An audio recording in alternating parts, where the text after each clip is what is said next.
Hey everyone, thanks for joining us for another episode of The Ghost Furnace. I am Bond, and I am here as always with my cohort Nick Pennsylvania. How you doing, buddy?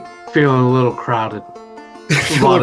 There's a lot of friends with us here, so how about we just get right into that? Would you like to introduce who is here with us this evening? Yes, we have the Butler Paranormal Investigations. We have Joyce, Rachel, Rebecca, and Alex. How you all doing this evening? We're great. How are you guys? We are doing very well. I'm very happy and proud of all of you for not waving for the audio. Right? You're welcome. That's a hard habit to break. But so the funny thing is we whenever I found you all, I wanted to start with just kind of like how we ended up here. We were talking before we started rolling about, the algorithm and the internet and technology and everything. And it seems like the powers that be have conspired to bring us together this evening, because just when I was scrolling randomly on Instagram, I came across a post from Butler Paranormal Investigations. And I was like, oh, geez. There's I kind of figured there were groups around, but you guys kind of got the masthead with Butler Paranormal Investigations. I'm like, these guys are probably OGs and everything. This is super cool.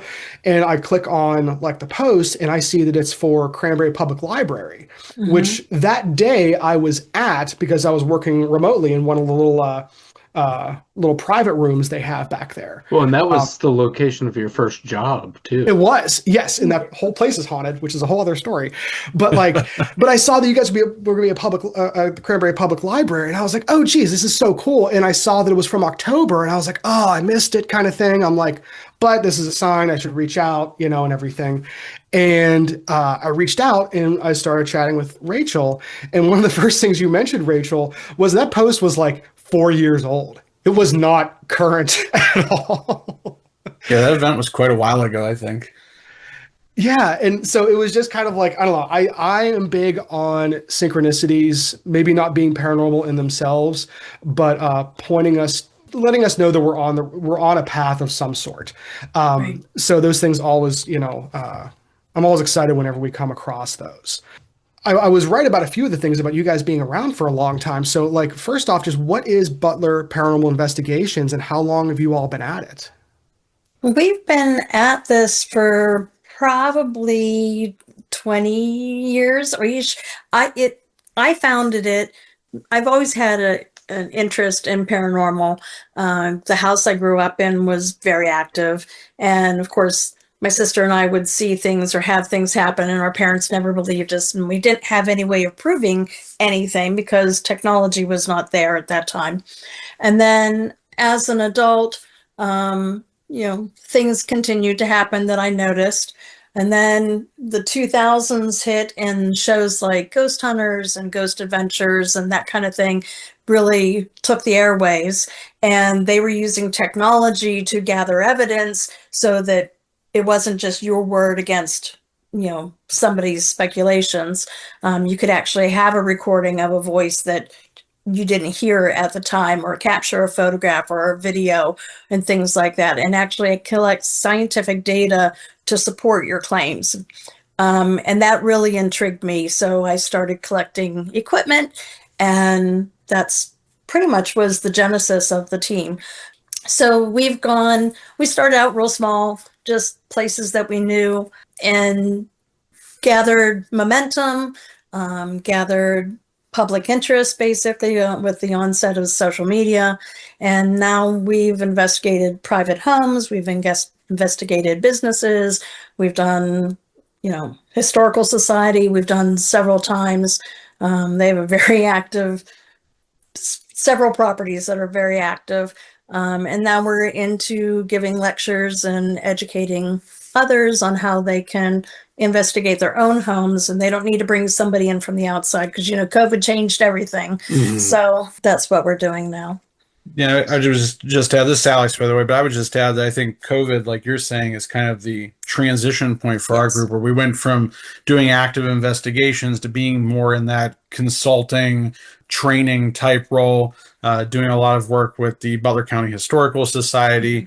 And is really switching, I guess, more from those investigations to that. Right. Like, people will message us with what's going on with them, and we try to be very responsive to that, help them out as much as we can. But it's been a while since we've been to a private home or done something like that. It has. And through the process now, when people reach out to us and we're supporting them from a distance, I mean, we kind of stick with them, several messages back and forth, and stay with them until they get some sort of result that they are comfortable with.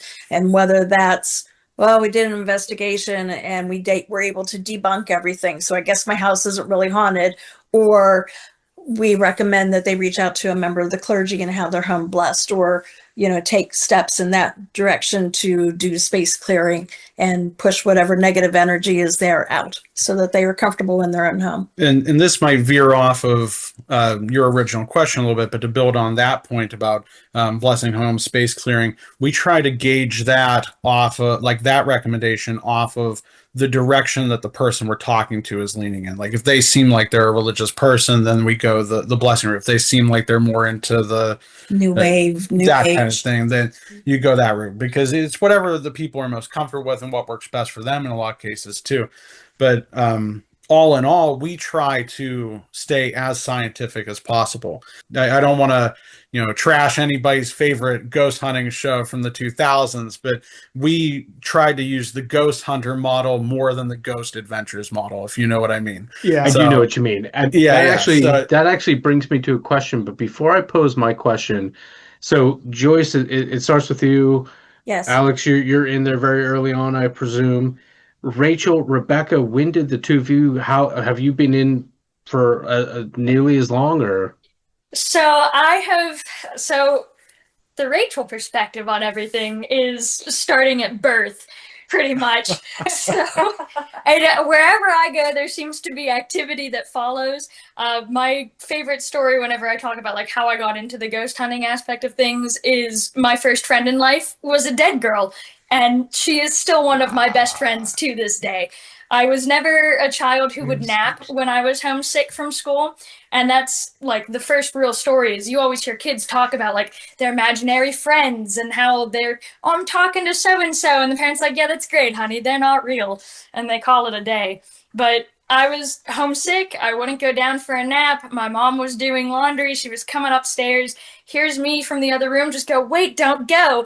Thought I was talking to the TV or something like that, and she turned, and there's this little girl, all white, see-through, walks through the doorway, waves at her, and disappears. She comes out to me, and she's like, who was that? Who were you talking to? I was like, that was Rosie, Mommy. She's my friend.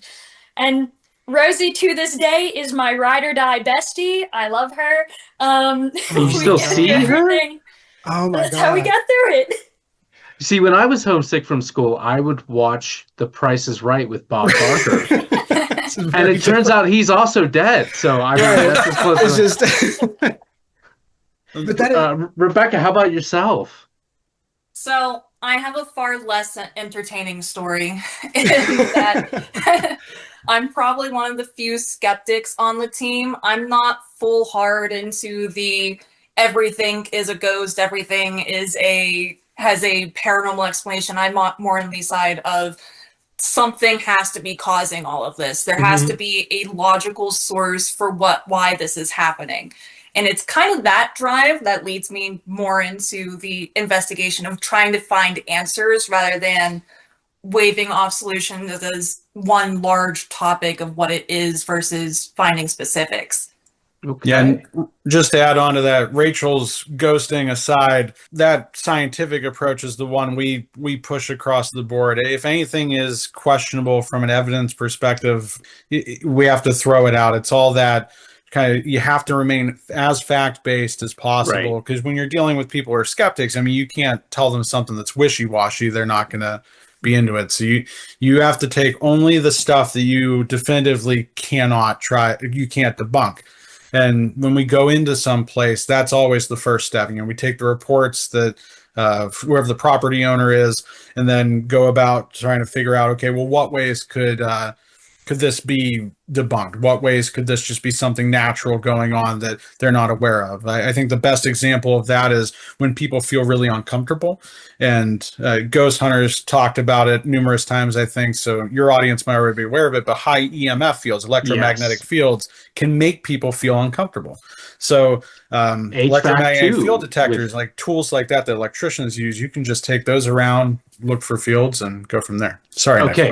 No. That you're quite all right, because we've talked about sound frequencies, and different frequencies can also affect us as well, even though we can't hear that. And sometimes that can be initiated by different HVAC systems. So I really like your statements, because again, this goes into the real, one of the real questions I have. I have been on record quite regularly being a little critical. I appreciated, like, the ghost hunters, those sort of programs trying to be scientific. However, one of the issues I had was, I understand video, I understand trying to get audio. Some of the other tools that sat in the mid tier, and some of them I was very critical of. And I would say that the electromagnetic field detector things, I think people don't like, not multimeters can be purchased for $20. Just because you have a multimeter doesn't mean you can understand what you're doing with that multimeter. And I do think there's something to say about tools like that. Well, they can certainly yield those things. I've been mostly critical of things like spirit boxes, because I personally feel that is priming people to look for patterns in random noise. I'm very curious, and whomever amongst you feels that they are the most tech-minded person, I'm very curious as to, with that mentality and grading on that curve, what are some of the tools that you think that is very likely to give us something valuable scientifically, or these are some of those tech things that we see other people utilizing that we've dismissed or we've dabbled with and didn't find it to be very valuable? Absolutely. I can take that first, and then anybody else who has something can. Sure. I first, Nick, 100% agree with you on the spirit box. We have a spirit box in our arsenal. We use it to try to, like, prime the pump, so to speak, when we're out and about, to try to get things moving if none of the other equipment can catch anything to start with, just to kind of check all the boxes, try to cover all the bases and see what's going on. We have gotten things with the spirit box, but when it comes to actually, like, definitively saying, yes, like, absolutely, this is something we can't argue about, it's definitively paranormal activity, inherently you can't, because the spirit box has that error margin in it. We do have some compelling stories that, if we want to get into those with the spirit box, that we can share, but from a scientific perspective, strictly speaking, we agree on the spirit box, and it's not something that we rely on when we're sharing our things. When we're talking about the best tools to use to definitively show scientifically that maybe you have something, I think that you kind of need a concert of equipment. One thing by itself, like the EMF detector, is not going to definitively prove something, but if you can stack, like, anomalous EMF readings with video evidence and audio evidence, all of which you can't disprove, in one place, and it starts to get repeatable, then you're looking at maybe you have something. So just to build on that, as far as the equipment goes, I think an audio recorder would be a really big one. Something easy most people can get access to and use. A sidebar on that, we did have a conversation with some guys that work in sound engineering at one point, I don't know, a year or two, maybe 3 ago. And I was saying this because I think you guys will probably have an opinion on it as well. But they were saying, we were talking to them about upgrading our sound equipment, because our audio recorders are probably from the early 2010s at this point. And they advised us not to update them, because modern audio recorders have sound suppression in them, to like the built-in tech to do sound suppression, and it might not pick up the background stuff, where that's kind of what we're looking for, is the background stuff. I would say too that, and Brendan, because Brendan's the audio engineer, I would say, Brendan, a lot of microphones today, unless you're buying really high end, they have worse shielding too, which can also create issues. Yeah, no, in everything you're saying, Alex, I 100% agree with. I think those are fantastic points. First, just real quick, the idea of corollary evidence, I think that's something we don't hear enough in the paranormal community is people saying, "Oh, we got this little piece of evidence or this little piece of evidence." Like those can be really cool and interesting, especially if they line up with like a personal experience that someone has. But if you're going to the same place over and over again and getting similar phenomena at the same time showing up on video, audio, again, EMF, temperature, Predictive capability. yes, that's where it becomes more scientific, like you guys were kind of mentioning. Now, real quick with the audio, you're absolutely right, Alex. And that's the thing is, if you're using a phone, most software nowadays, no matter how you have it hooked up, both has like auto gain on it. It has noise suppression, which usually doesn't work that terribly well. And what you get in that case is, as you guys all probably know, you get audio artifacts, these digital artifacts that can very often sound like things, but don't. It's literally just white noise, but it's trying to organize itself in a way that sounds familiar to us, and our brains do a really good job of looking for those patterns. And when you look at some like the more historic paranormal research, I guess you'd say, like you have people getting these things on, tape, like physical tape. You have a lot of people getting stuff on film, both of which sometimes don't even need to be out of the package, which is almost like a channeling thing that's happening sometimes. So like, I think it's more about being comfortable and confident with what you're using rather than the particular parameters of. Absolutely. Well, it's like the best equipment. Sorry, Nick, go ahead. No, I was just going to say, and to my statement about the EMF detectors, really understand having competency with how you're reading that. Sorry, Alex, please. No, you're good. I was going to say that the best equipment you have to go ghost hunting is the equipment that you have on you and you're familiar with. I know you had mentioned, I think early on, or maybe in the pre-call discussion, that you were looking for us to talk a little bit about like how to use the equipment. So Nick, just to build on what you've been saying about the EMF detectors, we found that, I think they showed this in Ghost Hunters and the other ghost hunting shows, but we found that the best way to use those is really first thing right off the bat when you're starting your investigation, wherever you are, is to do a walk around the property with the EMF detector and just get a baseline reading on everything. That way you identify like where the appliances is, where the wiring is, the electrical blocks, things like that, any just errant, repeatable EMF fields. And then as you're going through the investigation later in the night, if you get something anomalous, then maybe that's something to look into further. You wanted to add something, Joyce? Yeah, and this is Joyce.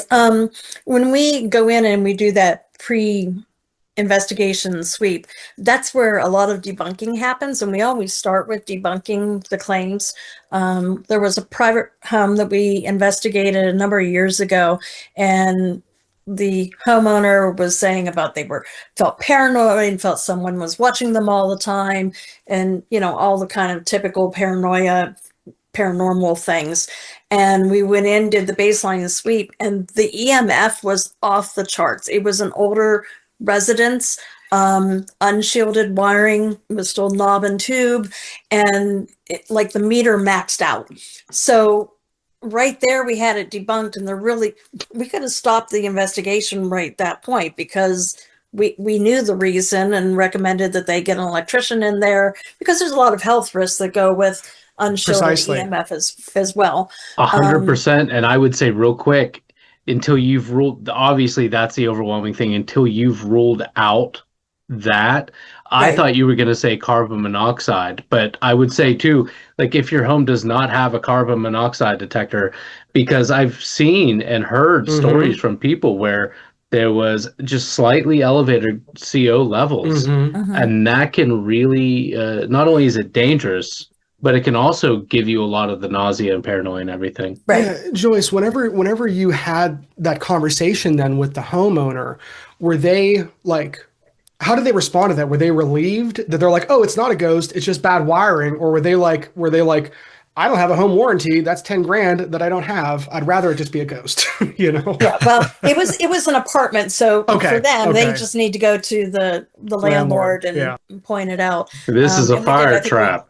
I think we took images of our scanner with like 9999 or whatever That's the reading crazy. was. That's But wild. they were relieved. There were other Mhm. things that were going on at that property that's a story for maybe a little bit later in our Well, it can be both conversation. and, right? There can be, like weird things with a house, and there also be paranormal activity. Right. Like it's True. not But from it's your scientific standing, you have right to rule that out, as I said. for sure. Right. Right. If there's a logical reason as to why you're experiencing whatever it is, then and we can duplicate it or explain it, then it's no longer paranormal to us. And sometimes the debunking doesn't even have to be with the equipment or piece of technology. We did an investigation once, I think it was another apartment, and one of the people living in the apartment called us in to look into this activity, but the other people in the apartment weren't into it. And the one of the reports of activity was seeing like apparitions in clouds. Well, we get in there, we're doing the investigation. They couldn't go anywhere, so the people stayed there, which is its own problem from a contamination standpoint Oh with wow. sound. Yeah. Okay. Yeah. But the other people in the apartment were smoking and making clouds. Yeah. So that kind of busts up the entire claim right there. So yeah, you're like, listen, yes, I am an expert, but this might not be, the most paranormal thing that we've seen. Oh my God. That's wild. Yeah. That's wild. Joyce again, one of the folks in it was that same apartment who were not so much into having ghost hunters in Right. to look at their place. They kept their television on in their bedroom the entire investigation. And Sounds I frustrating. asked the homeowner or the person who had asked us to come in Mhm. if, hey, can they please turn their television off while we're doing our investigation so we don't have corrupted information? And one of the claims was that she heard voices in the middle of the night Mhm. and that would wake her up in the middle of the night. And so we needed to investigate that. And she said, well, no, he keeps that TV on 24/7. It never turns off. Jeez. And his room was right next to her room. And you could clearly hear the television through the wall. So that was pretty easily debunked as well. and there, I guess there is some more feedback for all the listeners. Like if they're going to be doing their own investigations, you're basically conducting a scientific experiment, and like all scientific experiments, you want to eliminate as many variables as you possibly can. So stuff like smoking and listening to the TV or the radio or something, these are all variables you can very easily eliminate. These are the very obvious variables. Yeah, For sure. right. Oh my gosh. So now, Rebecca, you mentioned that you're more skeptical when you approach these things. Oh, definitely. Like when you go into a place and you're like bringing that perspective to things, do you find that people are like kind of rooting for you to like find normal explanations for things? Because we have found that when dealing with experiencers of all types, they have their own expectations about, I'm sure, ghost hunting, and that can probably be interesting to navigate, I imagine, right? Yeah, for sure. I've got a lot of like mixed reactions to people finding out that I'm a skeptic and all of this. Like, well, why are you on a paranormal team if you're a skeptic? And I'm here like, because I want to find out exactly what's happening. And when they learn that, it's more of the, oh, well, hopefully it's something I can fix is like half the reaction. Yeah. And the other half is like, you can tell that they want it to be something that they can't explain rather than something that's really easy. So they're not embarrassed by it having to be something that is entirely their fault. Like they're renters smoking and making yeah. Or, oh, I hear creaky sounds. Well, you have a loose floorboard. So that'll do it. Your house is also really old, so the pipes in the walls bang a little. So thankfully, those investigations are kind of few and far between. I think Yeah. for the most part, we're actually like we're helping people. We're making them feel better one way or another. We're giving them answers, and that's what they're really after. I can imagine. And then like Rachel, with you being like an experiencer yourself and having, kind of being, we'll use the term true believer maybe, do you find that people, when they interact with you on these investigations, is it easier for them to feel seen and heard and like believed because you can kind of relate to them that way? There is that as an aspect, absolutely. But like I'll even though I do believe full-heartedly that like this is a real thing. I also am very dedicated to debunking it, and I try to Fair. give them the comfort with debunking things, Mhm. especially like a lot of times when they'll tell me stories, they know that I'll believe them, so they'll show me like if they're scared, I can tell that. And so Right. I can try to give them the comfort of, hey, well, vents can rattle sometimes, occasionally pipes can bang in the walls. It doesn't have to be this scary thing. We can look at it. And even if it is paranormal, they're just people. So there's not a reason to be scared. Like, it's just a person. You can work with them. You can figure out a game plan, whatever's going to suit you. But one way or the other, by the end of this investigation, we're going to have answers, and we can help you come up with a game plan so that you feel safe in your own home. Yeah, it's like hornets are deserving of fear. You know, they sting, it sucks, it hurts a bit, but not every flying insect is a hornet, Right. sort of thing. Exactly. And I think that's the downfall of all the paranormal shows that came and went basically in the 2000s or 20 teens. The shows that everything was a demon, everything is evil. Right. That put the fear factor in people who are just experiencing very mild manner spirit energy, possibly even their relatives that have passed on, and they're not recognizing it as an opportunity to connect with somebody that they really miss. And I'll say so- one of the things I've been very critical of is the same thing, but for completely different reasons. I agree with you that it made people that were believing this more fearful. I would also say it made it easier for me to be very dismissive. We've Yes. seen different things where people are like, I've seen television people where it seems like they can't walk into a telephone booth that wasn't haunted. Yeah, and that's definitely not our experience. Like Rachel said earlier, that even if there is spirit energy there, they were just humans at one point in time and just don't have the physical body. But just like regular living humans, there are nice spirits and there are not so nice spirits. So there is a wide range there, but we have not run into the demonic and, the pure evil, so to speak. That's Even the places that we think, yeah, this place is probably as actively haunted as a place could get. That it's people. Yeah. So that is interesting. It's like it's people and everything. So like when it comes to, I think, especially if people only watch like the ghost hunting shows and everything, there is I don't want to say trope, but like certain places are supposed to be haunted. We talk about that all the time on the show. Like if you see, a Victorian or Edwardian home, like of course it's haunted. But then like you were saying, you were giving an example earlier of apartments, which might not be that terribly old. So when it comes to like investigating places, have you found that like different types of locations, I don't want to say are more or less haunted, but have like more propensity for people to have different experiences in them? Can I take this one? Okay. So Yeah, Rachel, yeah.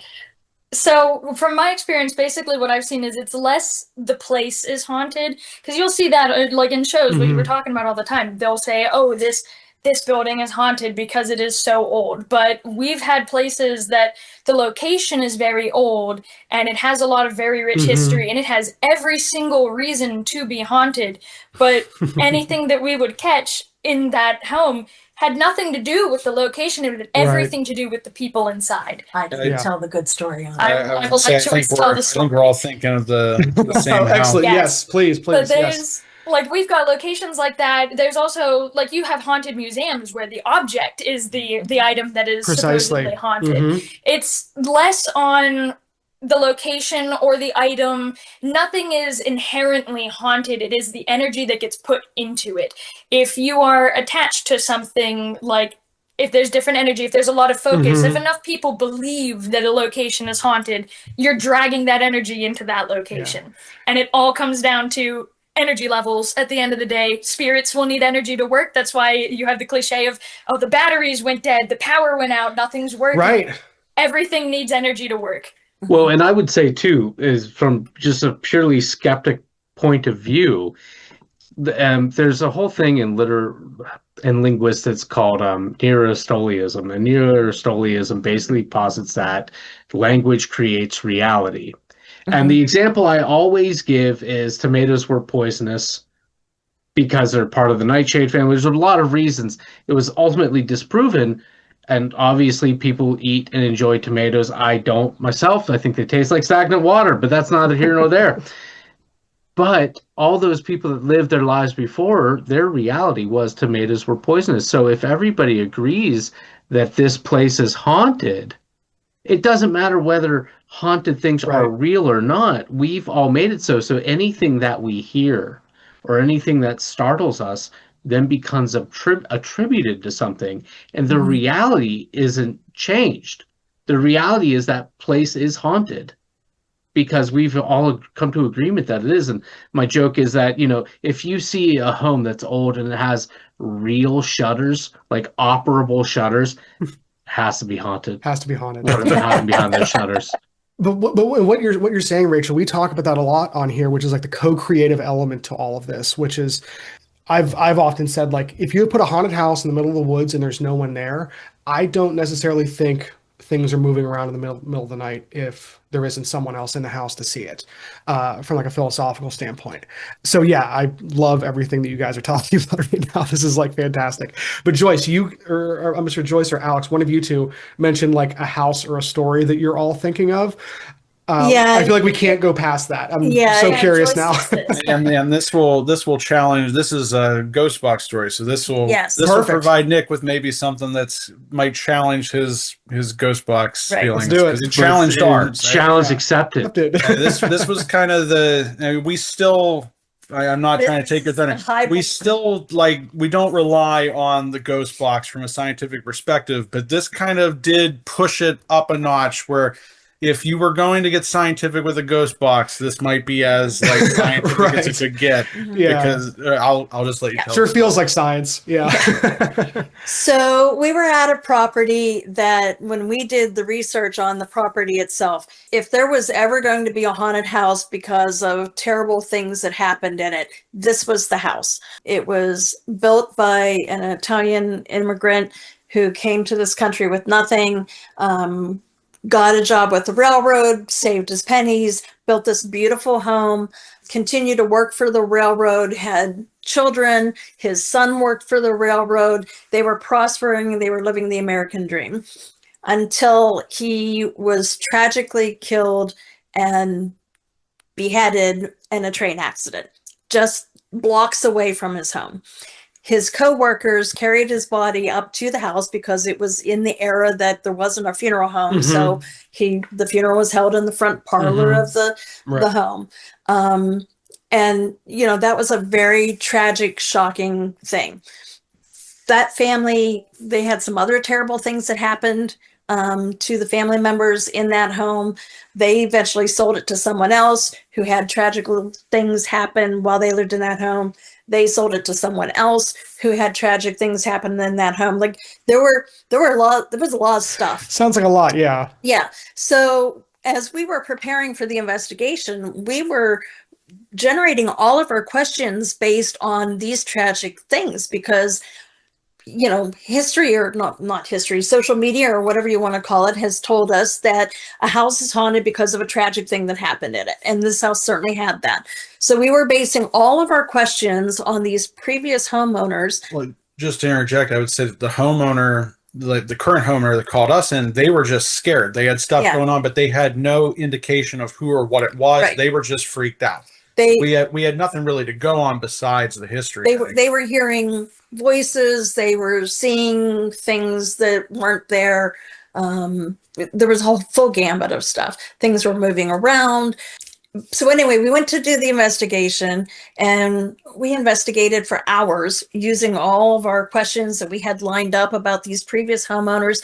We even recorded the sound of a train whistle from that era to try to instigate activity. And when we do an investigation, we're asking basically the same question, but in a variety of ways, so that if we do get a response on the digital recorder, whatever energy is out there can respond to it with the same answer, but in different ways 2 or 3 times. Weren't getting any hits on anything. None of the meters were going off. It was completely flat. We weren't getting any activity whatsoever. And we were all pretty frustrated, and the homeowner was with us because we actually kind of encouraged the homeowners to stay, because I don't want to be held responsible if they come back and say something is broken or missing. So anyway, the homeowner was with I us. mean, we wanted them to have a first row seat to what was going on, Right. so they could feel more comfortable in their home Right. as well. So the homeowner was with us, and we kind of sat down together, and we're like, listen, I don't know what else to do. We've run through all of our questions. We've done all of these things. We don't seem to be getting a response. And she said, well, I always kind of wondered if it could possibly be my grandparents, because I often feel their energy around me just randomly in the day. And she had been very, very close with her grandparents. Her grandparents had passed away like maybe 5 or 7 years prior. And, we were out of questions. So we were like, sure, well, let's try this angle. So we had been using the spirit box, the ghost box throughout the night, weren't getting anything. I personally we do the Estes method. So I wear the noise canceling headphones, sit with my eyes shut, head down, so I can't hear or see anything. And Alex and Rachel and Rebecca, I'm not sure if you were asking questions as well, started. I think they asked the homeowner, actually, well, we don't know anything about your grandparents because they never lived here. We didn't do any research on them. So why don't you lead the questions?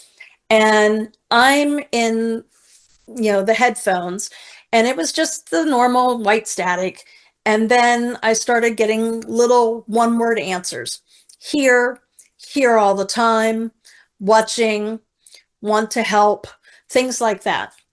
And I'm thinking in my head, I have no idea what questions they're asking, but these don't sound like relevant answers at all. And then I hear apple, and I say, because as I'm listening to the ghost box, I'm repeating out loud what I hear so that the rest of the team can know what I'm hearing. And I hear apple, and I say apple, and I'm thinking they're completely off their rocker. Why are they talking about food? And then I hear apple of my eye, and I repeat that out loud to everybody. And about 30 seconds later, Alex is tapping me on the shoulder, tapping me out. I put the headphones down. I haven't really looked up at the room yet. And I say something like, I don't know what any of that means. And I looked up at the room of my entire team and the homeowner, and every single person is in tears. And I was like, okay, what did I miss?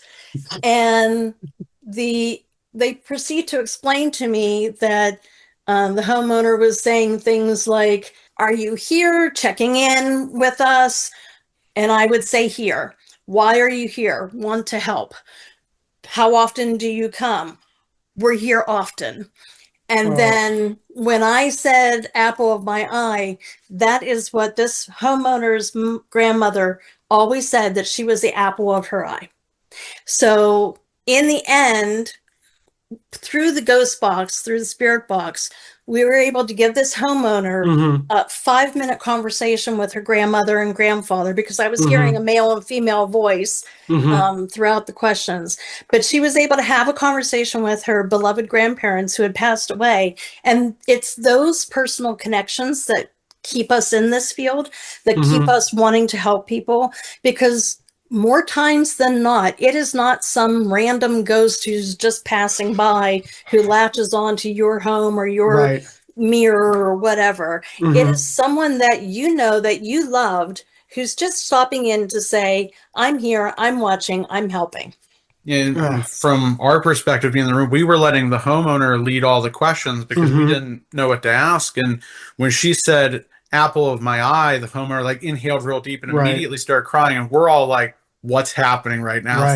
What's going on? Because that's kind of an old-timey phrase. And then she tells us, and it keeps going. And yeah, even retelling the story, I was thinking about and getting misty-eyed. We've never had... We've had other good stuff with the ghost box before that's been there's been too much back and forth, a in real-time conversation to dismiss it. There's been lots of junk with the ghost box too, which is why we can't rely on it. But that was I think the high water mark Mhm. for maybe the best thing we've done so far as ghost hunters, Mhm. giving that homeowner that interaction with their grandmother. And in the That's end, special. I mean, she Mhm. came to us because she was terrified to be in her own home. Mhm. And in the end, when we left, she was so happy and thankful that it was her grandparents and that they were there and they were there often and they were Mhm. there to help and they were helping her watch over her kids. And then moving stuff was their way of loading her that your children are up Right. to no good, you know, but Yeah. it was a 180 on the Mhm. homeowner's perspective, which is the best outcome that we can hope for. Right.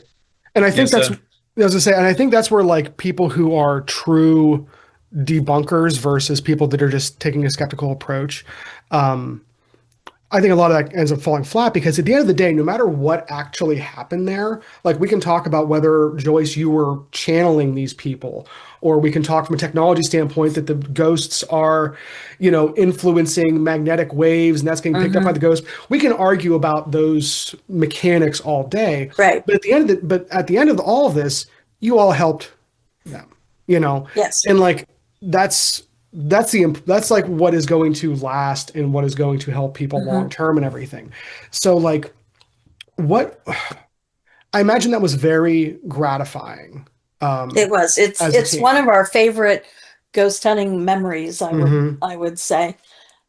It's the story that when we're doing lectures and Mhm. seminars, that's the story we end with because Mhm. it is such a positive note on all levels because everyone has a loved one who has passed away that they wish they Mhm. could say, one more thing to. and it Right. echoes that message that we like to leave people with too, that Rachel said earlier. These are just people, Mhm. and you don't need to be afraid. They're just people you can work with, talk to, and come to an understanding with. You Mhm. don't have to be afraid. Even if you are not happy with whatever energy is in your house, if you still Mhm. want it to leave after you do your investigation, you are not comfortable having other energies, you can Mhm. still sit down and have a, very not intense and not angry, but just a authoritative conversation with the energies that might be in your home and say, this is my house. You don't belong here. You need to leave. It's my home. I was going to say, if my And lay the deceased ground rules. grandparents were passing by, that would be closer to the stance that I would have. Because, I had my problems with them when they were alive. I don't need them coming around, you know. But That so, is one thing we also caution people with before they do an investigation in their own home. Regardless of what comes up on your investigation, you have to sleep there and shower there. that's So if you're not going to be comfortable doing those two things after you investigate, maybe not investigate. Yeah, investigate with caution. I've never investigated my own home because I don't want what. So do people do that? Like, I say, this is a bit of a non sequitur. So people investigate their own homes with regularity. I don't know how regular, but that's what we're educating them to be able to do. Really? See, I Yes. thought, okay, oh, this is fascinating. So, like, because that is again, this is me being again, Nick being the more skeptical minded. I'm more like you, Rachel. That sounds like playing with fire to me. That sounds like courting something. I don't know what. So I guess like what are some of the things, because I know we want to talk about how you all educate people. So I guess that's the first thing is like you educate people to do investigations.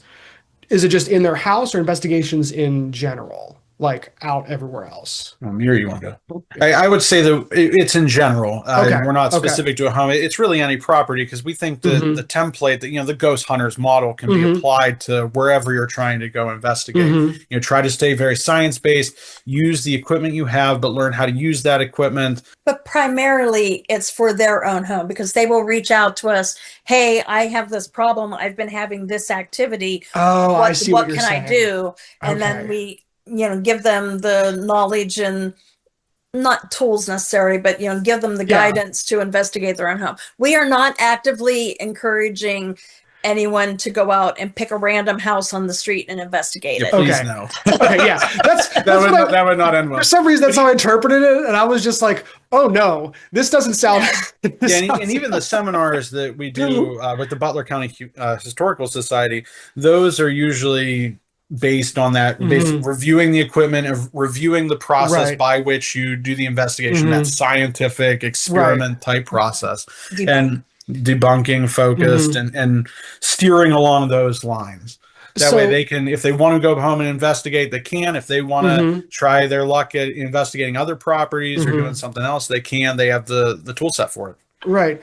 Now, one of the questions I have is, because I mean, obviously, like you take a very scientific approach to this and everything. This is for any four of you.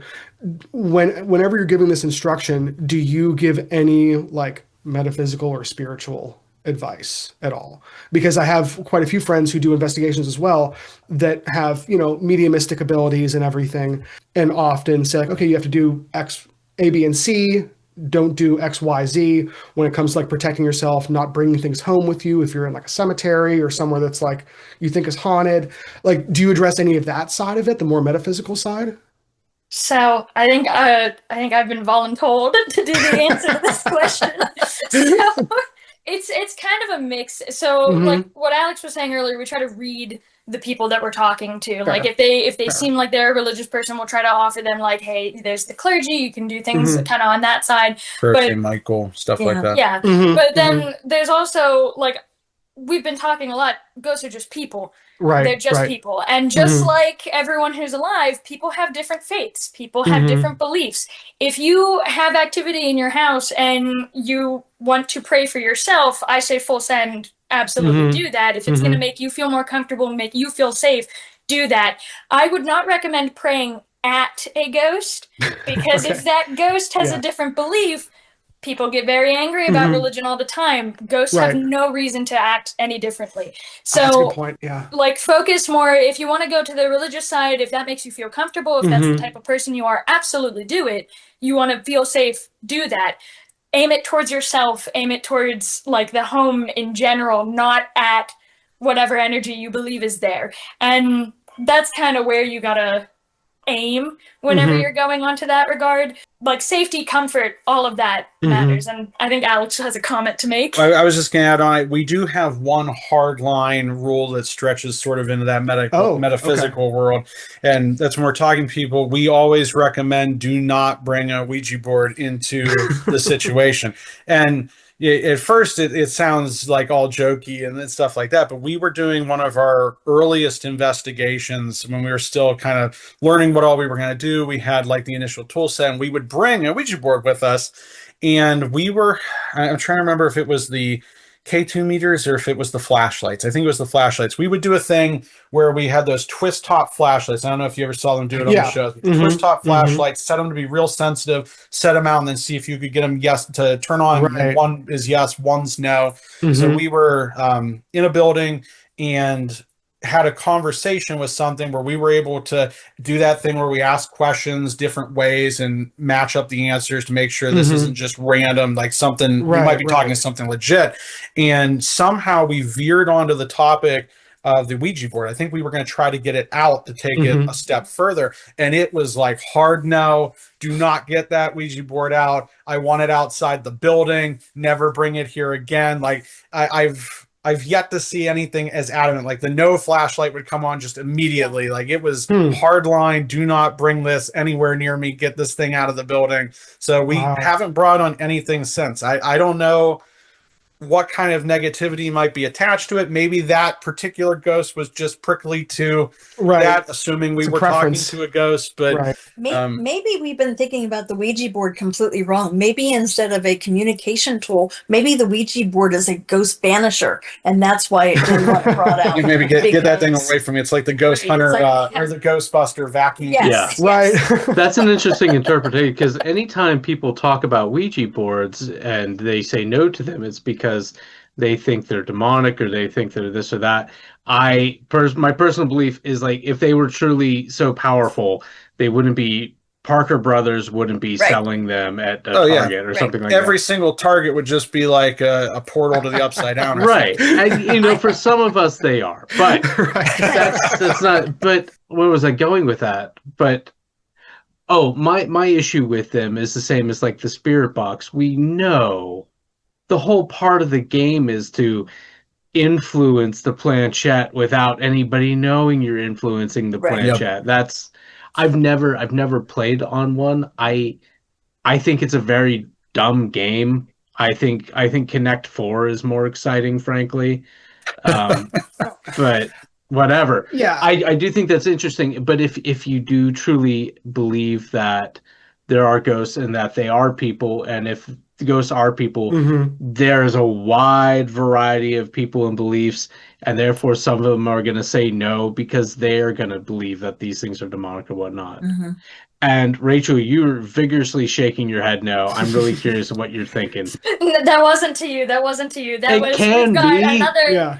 we've got another member who is off camera who is mouthing questions to me, and I was trying to subtly say no, but the subtle apparently failed. My apologies. No apologies. Like, if you want to argue, we'll argue. No, we'll argue all day. Yeah. Like, please No, disagree with us. I That's agree with your fine. assessment on that. Yeah. And, like, Yeah. It doesn't help that it's like the least scientific Yeah. thing in the world. So toss it out. It was going to exit the equipment bag sooner than later. The ghost Right. just pushed it along. Yeah, there's the Ouija boards, there's the pendulums where, like, if somebody's hand is shaking or if the wind blows, like there's way too much that it's not scientific enough for us to practically use. The It's like where the dowsing. Yeah, the- Dowsing. Dowsing. Please, hard let me no. say something about dowsing. Okay. The- He has a Dowsing. well that's from dowsing. What? He believes Yeah. in it. What all is dowsing supposedly used for? To see if things are haunted, to see where water is, to see where rare earth materials and valuable metals are. And they're the same UFOs. two sticks. UFOs, oh sure. Why not? Just Bigfoot. like this. Right. Where's the dial that you can adjust the dowsing setting? What if I'm trying to hunt for a ghost, but I keep finding all this useless gold and water? Like, that's why I toss that out. This is silly. That I know some people believe it, and I'm not here to upset people, but it is silly, and I'll stand Totally by agree. that. Yeah, we're right there with you. Totally agree. We can go back to Brendan's question from like an hour ago and talk about the equipment that's like the core scientific equipment, your cameras, your audio recorders, branching off of the cameras, like use what you have. But if you have the ability to get a true full spectrum camera that can catch the whole light range, that could be really useful. If you have the ability to get a FLIR camera, I don't know if they still do, but they used to make cases for phones that could do something like that. Yeah. Otherwise, you're paying thousands of Yeah, they dollars get for very something. expensive. But maybe there's even apps now. I don't know how legitimate there legitimate is. You have to debunk the apps Yeah, quite a bit though. I'm assuming you guys are familiar with like the SLS camera using the Xbox Connect Oh cameras. God. Those can, Yeah. you have to be really careful with them because Yeah. they're designed to look for form, so they'll latch on to anything. So you Just have like to, just like people. Yeah. yeah, Right. you have to really be Yeah. thorough with what you're looking at to prove that it's not catching some. But it's a useful tool. It's corollary evidence, like you Yeah. kind of mentioned earlier. Right. Absolutely. And all of these tools, even though like when you do your initial sweep of a room, you're debunking. As you're investigating, you're also debunking. So we had talked about using the flashlights and asking repetitive questions. So if our first question is, are you a man? And we get the yes flashlight to turn on. The next question is, are you a woman? Because the no flashlight should turn on. And then Interesting. you would go back to, rephrasing it again some other way to confirm that you were indeed talking to a man. And that's what we do through all call response sessions that we do, whether it's with a ghost box or flashlights or motion detector lights or the REM pod or anything like that. We are constantly re-asking the question. So it's asked a different way and you should get the opposite response, but it would mean the same thing. I support that. I like the cross And just to examination. add on to that, going back to that story about the ghost we were having the flashlight conversation with that hated the Ouija board, it was a man. He worked at, was it Armco or was it the glass place? The glass bottling place. I can't remember. It was AGR? Armco. He drove a blue Ford truck. When the Main Street was brick covered. Yeah. So wow. we asked, this had to have been over half an hour of conversation I think because it we was- were getting such like fast and precise answers Yeah. because this Ouija board had them all fired Right. up. Yeah. So Yeah. We were able to get a lot of them. That was probably the best flashlight conversation we've He ever worked at the had. bookkeeping department at Armco. Yeah, it was a very long, and it was tedious because we're asking all these questions, and somebody asked, "Can you tell us your name?" And we're like, Yeah. "It's yes or no questions, but that's what we can do." So we just started randomly throwing out names because what else are you going to do? Right. We never got his name, but we got Oh, that's tired. frustrating. I would have been. See, like, 'cause I feel like, do you get to the point where like you're excited whenever you're like, oh, we might be having a conversation, and after a half an hour, you're just kind of like sitting there chatting with somebody. Yes. Like, Yeah. you get comfortable almost. Yes. That's Yes, so absolutely. interesting. That's so interesting. Absolutely.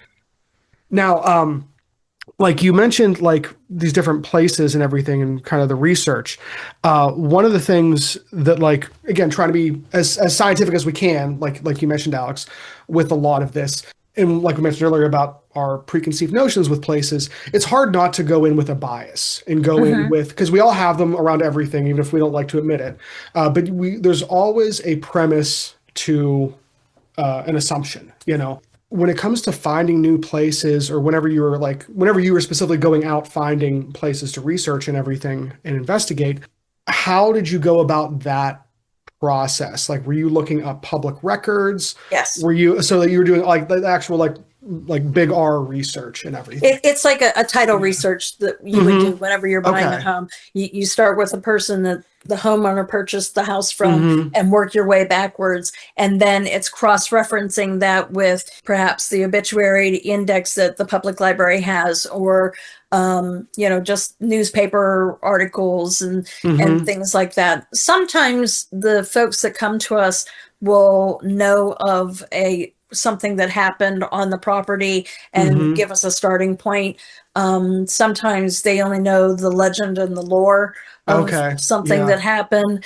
We investigated a property where we were told that the previous owner had to do some plumbing work in the basement, and they had to chip up the concrete basement floor. And when they did that, they found the bones of an 8-year-old girl cemented in the floor. Now, the time frame was correct for the very famous, in our neck of the woods, Cherry Mahan case. Yeah. Oh, really? Wow. Okay. And I was like, but I never saw anything about that in the newspaper. And I feel like if someone found the bones and remains of an 8-year-old girl on the floor, that would have been front page of the paper. When they were renovating, when they were renovating the Butler Hospital, the old hospital, they found clavicle bones, and they stopped it. They had to stop everything, and they found, no, these were bovine. It was someone's. But so if that would stop it, like, right, exactly. I So but the person who had contacted us was insistent that it was an 8-year-old girl. So I literally called Butler City Police and was like, hey, have you ever heard of this? And they're like, no, that wouldn't have happened. We would have been called in for that. That's a no. So I now, want to say that two being things. said, Yeah. when we did a flashlight call response session in the basement of that property, because we still investigated it, we did get some audio that was fairly compelling, but I have nothing, there was no video or pictures. It was just audio that picked up clear answers to my questions that were kind of on the scary side. But nothing it was like, that was the only thing. And like we were talking about earlier, we try to stack the evidence. If we just have one recording, it's not quite enough for us to say, yeah, maybe you've got something here. Like, it's weird. And we always share the evidence with the homeowners, the classic ghost hunters sit down, present the evidence type meeting. But unless we can stack that evidence, try to just steer into the unexplained realm. And I just have two very quick things to say that story stirred up. One, I will add, for anybody interested, or anybody just interested in history, the library that I can, if it weren't for the school in the way, I could see it. The library here, old phone books are amazing Yes. because you can go the street, you can look up the street, you Mhm. can look up the address and it'll tell you who lives there. And Mhm. then you go back and you look that person up and it tells you everybody that lives in their house, Yeah. who the head is employed by. And Mhm. then you can really develop a pretty good chronology of a person's life through looking through the old telephone book. Absolutely. So Yeah, anybody that's interested in what you're doing or just interested in the history of a property, that's a great resource. Mm-hmm. And I have enjoyed that. I will say there is a somewhat famous restaurant in a town that begins with H next to a town that begins with a Z. And I want to just say, you talk about lore, you talk about stories. Brendan asked me to do this, so I don't know why Yeah. he's sighing. No, it's just because it's just, yeah. One of the things that drives me It's very nuts apt. is we had some stories from there before Yes. that we had talked about.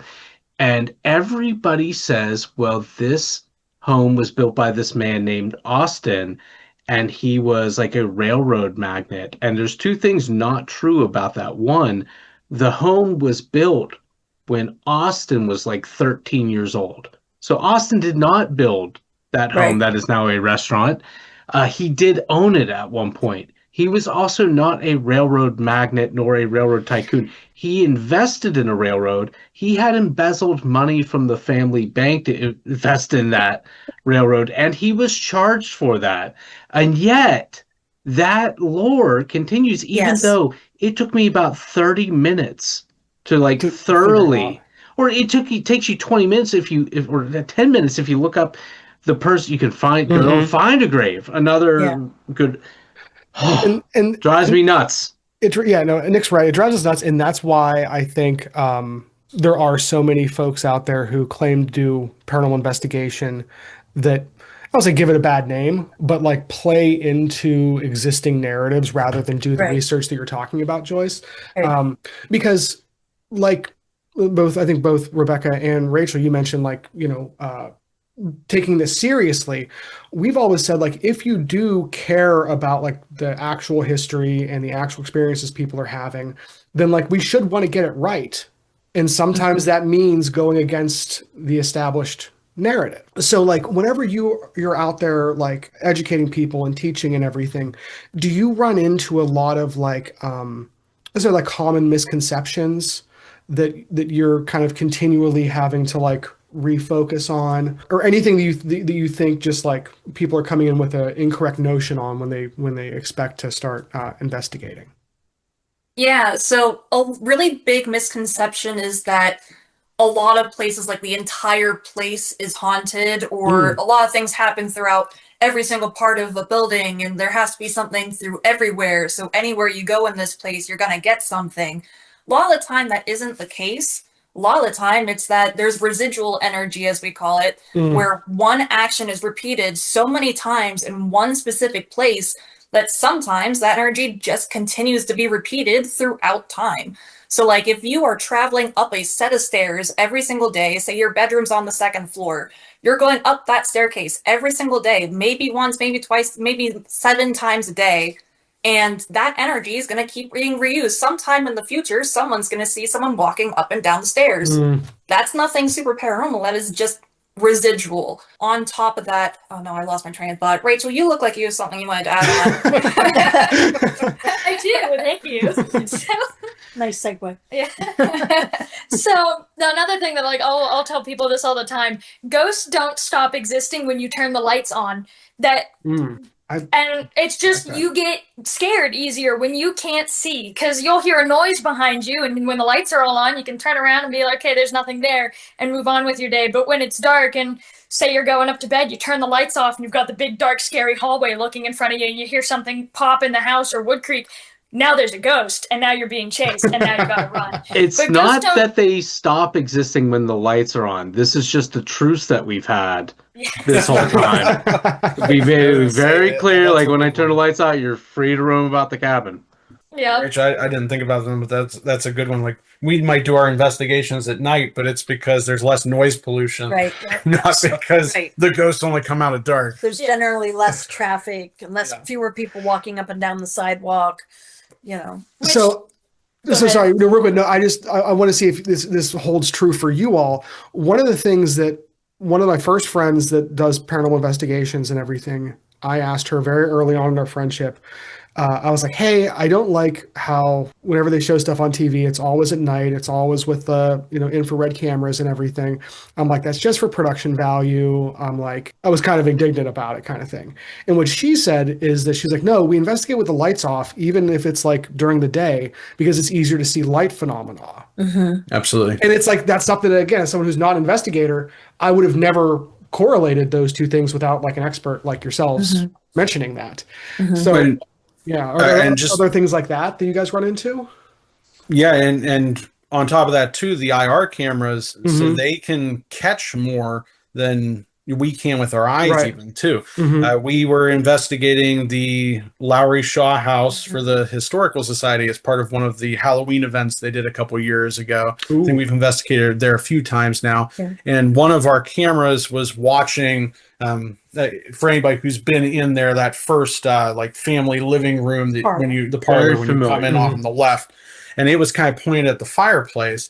And we're sitting in there having our discussion. Nothing's really happening at this point. This actually ended up being one of our most active investigations we had ever done. It was pretty entertaining. But nothing had happened yet at this point. But when we were reviewing the video later, that camera, while we're having conversations about the parties they would have had there and the holidays and stuff like that, for a single frame, the camera caught what looked like a fire in the fireplace, and we have a still image of it somewhere, and then it was just gone. Like it was this bright flash on the camera in the middle of the fireplace where fire would have been very flame looking, and then it was just the next frame, it's gone. And we tried to, I think we went back when we presented them with the evidence, and we were trying to like be outside as if we were a car. Trying to recreate to see if we maybe a car drove by and there was the headlights or something like that, and it looked totally different. So we have no idea what that was, and presented as part of the evidence. So I would, if you have that still, I would love to see that. I actually have a really, really nice camera that I converted to IR for IR photography. So I've probably seen most of the anomalies out there with IR cameras because I screw with them so much. I'd love to see that. That sounds fascinating. Yeah, we took some time to try to figure out, well, is this a bug? But it's just so odd. We will send it. Yeah, I'm so curious. Is it on the Facebook page? I don't know if it is, because it might have stayed as just part of the stuff. They used this for one of their events. Yeah. So I'm wondering if it didn't end up on our Facebook page, but we'll still send it. Yeah, if you can find it, great. If not, zero worries. I'm just like just personally, I'm very interested in that. We've got somewhere. If you have another idea of what it might be, let us know. Because, I mean, we're all about debunking. So and but again, like that's how we learn. Like as you and it sounds like for you all, that's kind of the goal here is to learn, because the more we learn, the more we're going to be able to, like you were saying, Rachel, people are going to be helped more. People are going to feel better about these things. So like we're all moving in the same direction on the same team. When we did the investigation at the Lowry house, the spirits there are highly entertaining. And you talked about education, and it's all about us learning things. It's also for the spirits and energies and ghosts to learn too. That particular night, we had a new team member with us, and we were using the spirit box, and our new team member was kind of asking, well, how does this work exactly? What exactly is that thing doing? And Alex was explaining about how it scans radio stations forward and backwards, and what the concept of the spirit box actually is. And we didn't hear anything at the time, but we had digital recorders running throughout the investigation. And when we reviewed the digital recorder, after Alex gives his explanation on how the spirit box works and what we are expecting the ghost to be able to do to manipulate that white noise and create words, on the audio recording, while you hear his explanation, you also hear a very excited, "Oh!"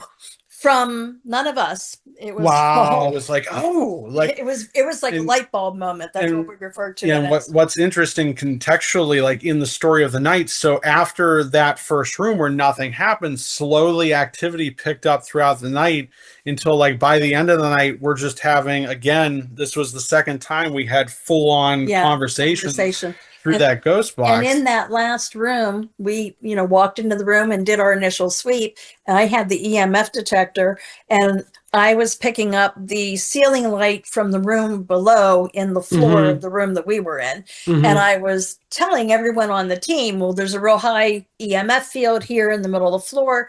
That must be where the ceiling electricity, the electrical line goes for the ceiling light down below. It's really reading hot. And I think Alex had. I had the ghost box in, so I'm like listening with those headphones on full blast.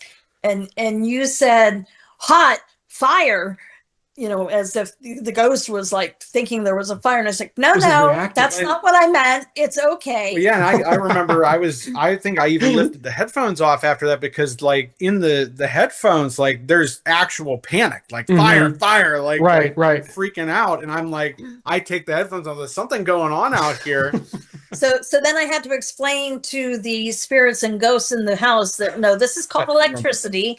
It's an actual thing. It makes light. It's okay, because when they were there wasn't electricity in the house, and some of them were there.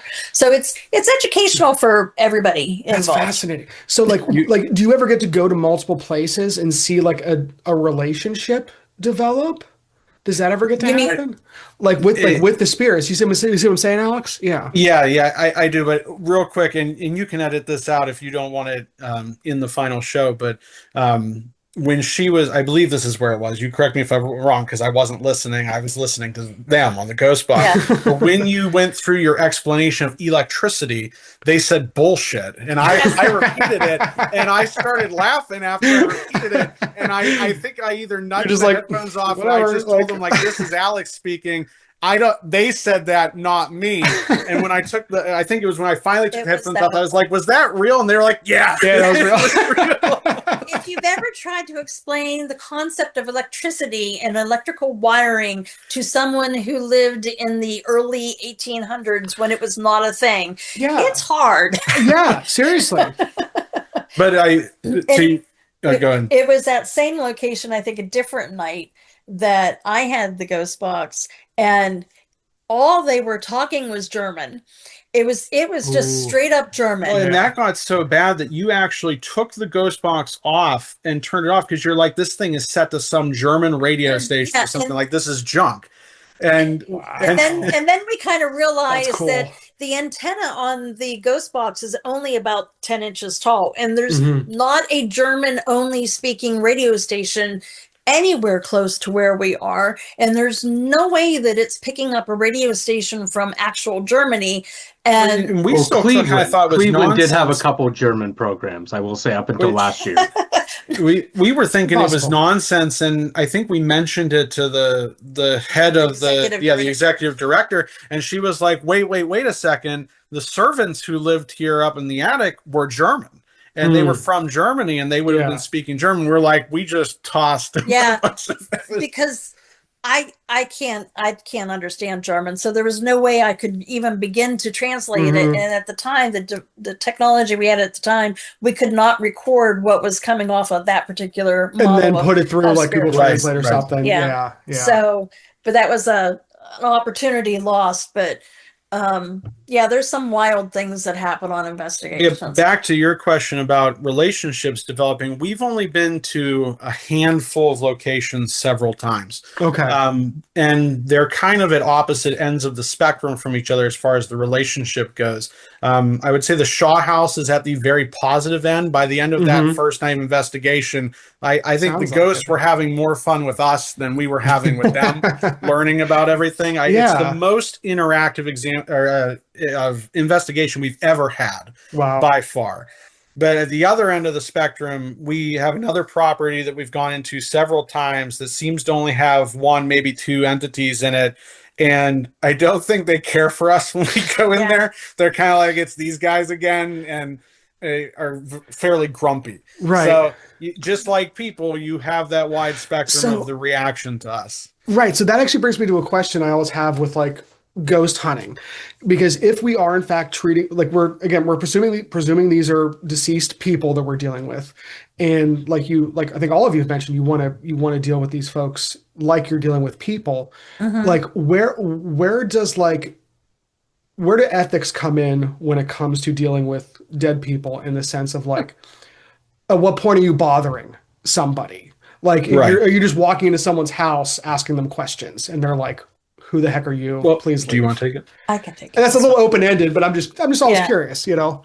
So we always start off with introducing ourselves, Mm-hmm. why we're here, what our intent is, just to communicate with them, see if there's anything that they need us to do, if we can help them and whatever it is that they need help with, that we're happy to do that, and we appreciate their response. And, and if the homeowner has asked us to come in because of certain things happening, like sometimes they have small children who are afraid to be in their bed.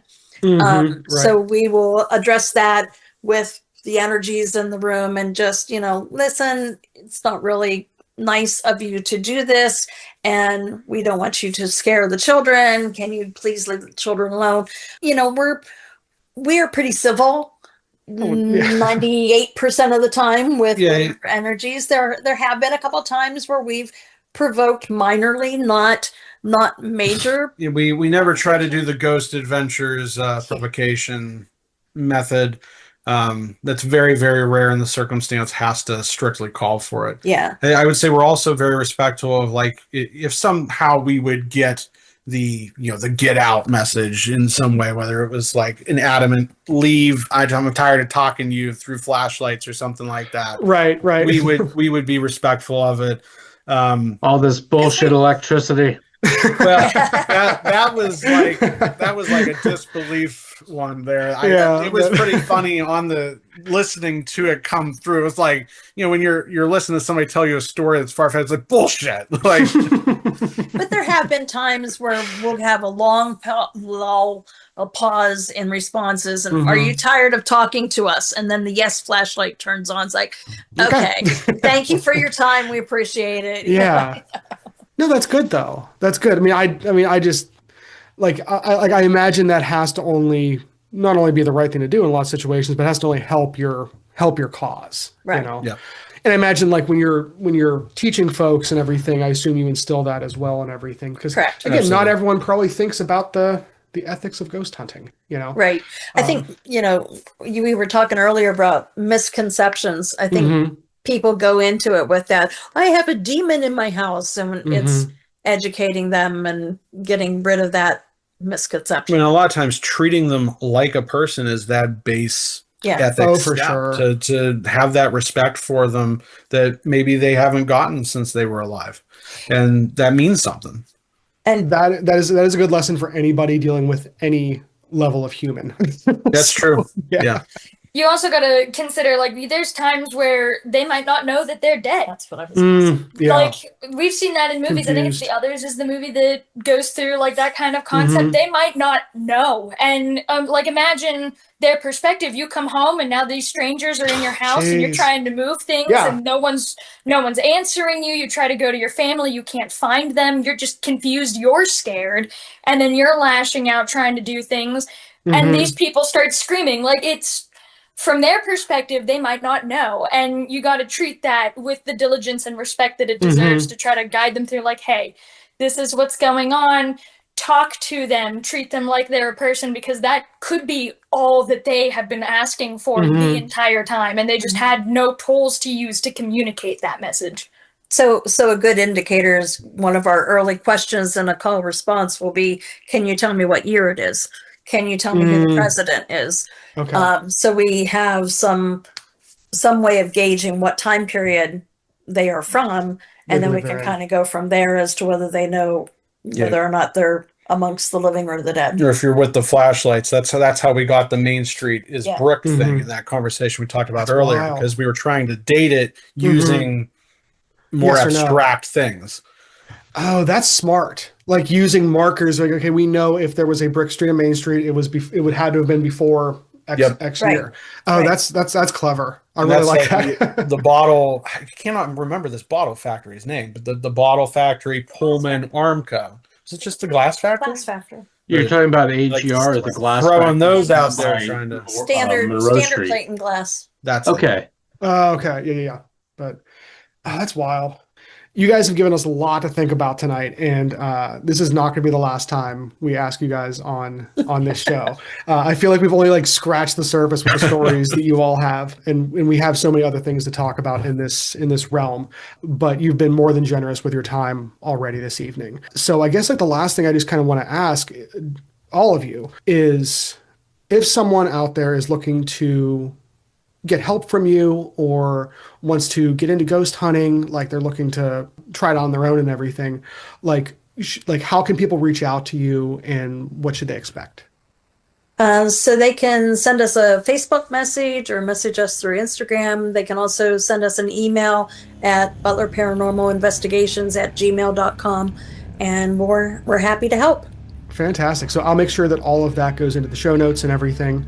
But for now, if anyone else out there has any questions, comments, concerns, feelings that you want us to pass on to Butler Paranormal Investigations, you can find us on Instagram or YouTube, or send us a email at theghostfurnacepodcast@gmail.com.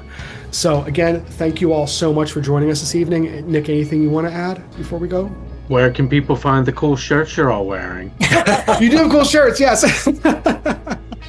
Those are probably Well, you have exclusive. to I join the imagine. team. Yeah, Right. Well, again, thank you all so much for your time, and we'll be speaking again soon. absolutely. All right, Thank you, guys. Very much.